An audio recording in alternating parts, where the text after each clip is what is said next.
Hai, saya Muhammad Akmal bin Abu Bakar.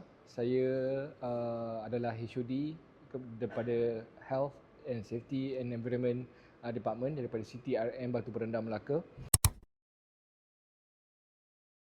Membantu saya sebagai safety practitioner untuk memahami apakah sebenarnya langkah yang perlu kami ambil untuk integrate AI, Artificial Intelligence dalam kerja kami seharian.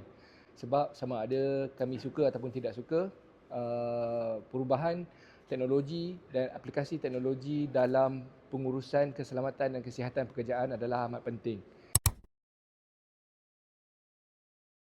Program-program seperti ini memang banyak membantu kami untuk menyedarkan kami tentang penggunaan teknologi dan bagaimana penggunaan teknologi itu dapat diaplikasikan dan dapat memaksimumkan keberkesanan dalam kami menjaga keselamatan dan kesihatan pekerjaan di tempat kami. Knowledge, practical dan insightful. Yes.